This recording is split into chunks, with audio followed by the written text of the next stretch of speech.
Semakin bersungguh-sungguh kita bersetia kawan, bersolidaritas dengan saudara-saudari kita, semakin luhur pula martabat kita sebagai manusia. Saya Agustinus.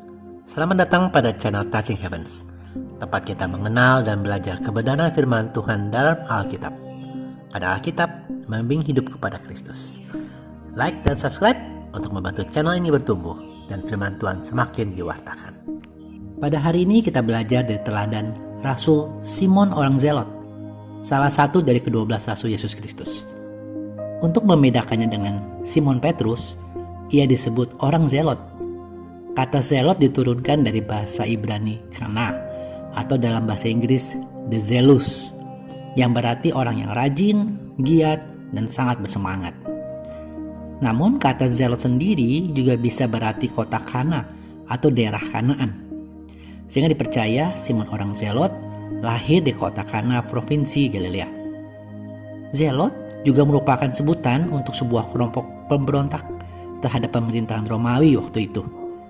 Dipercaya bahwa Rasul Simon orang Zelot ini adalah bagian dari kelompok orang Zelot itu.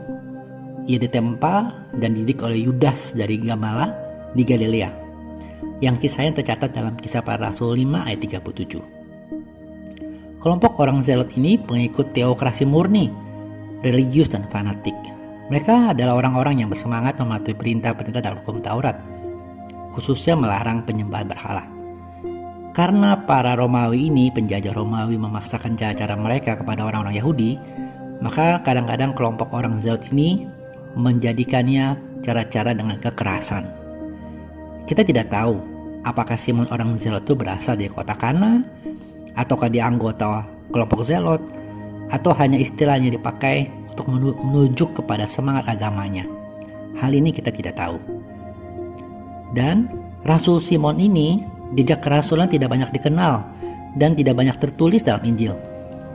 Ia disebutkan di 3 tempat dalam Injil, yaitu Matius 10 ayat 4, Markus 3 ayat 18, Lukas 6 ayat 15. Dan untuk mendaftarkan namanya dengan ke-12 murid Yesus.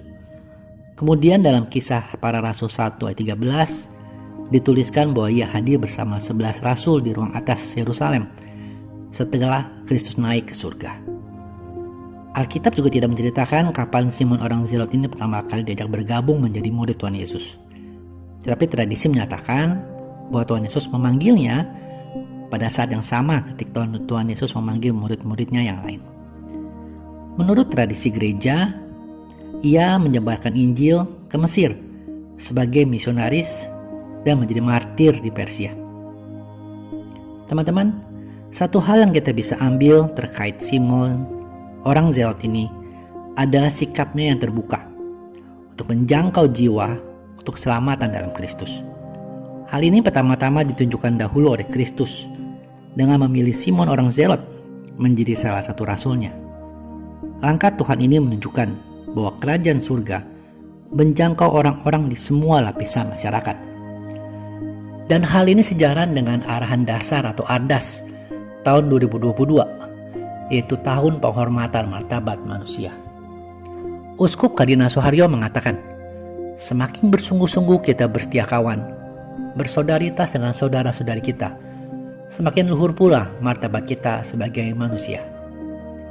Teman-teman, kita belajar menghargai martabat manusia tanpa memandang suku, agama, warna kulit, golongan, atau finansial mereka. Namun sama-sama belajar firman Tuhan dalam penerapannya dalam hidup sehari-hari.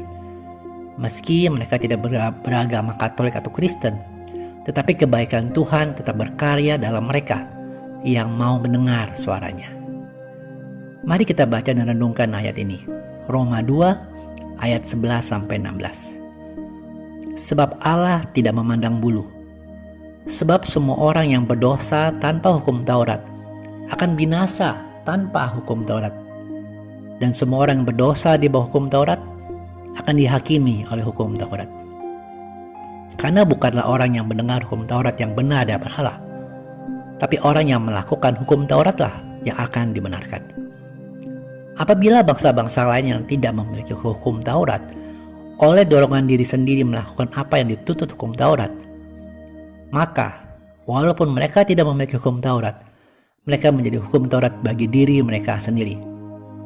Sebab dengan itu mereka menunjukkan bahwa isi hukum Taurat tertulis dalam hati mereka, dan suara hati mereka turut bersaksi, dan pikiran mereka saling menuduh atau saling membela. Hal itu akan nampak pada hari bila mana Allah sesuai dengan janji yang kuberitakan akan menghakimi segala sesuatu yang tersembunyi dalam hati manusia oleh Yesus Kristus. Teman-teman, mari kita buka hati kita menjangkau jiwa, memberikan kabar sukacita dan keselamatan bagi semua orang, dan mewartakan Kristus adalah juru selamat. Terima kasih sudah menyaksikan. Sampai bertemu pada video kenal kitab Rabu depan. Kasih karunia Tuhan Yesus Kristus menyertai Anda sekalian. Amin.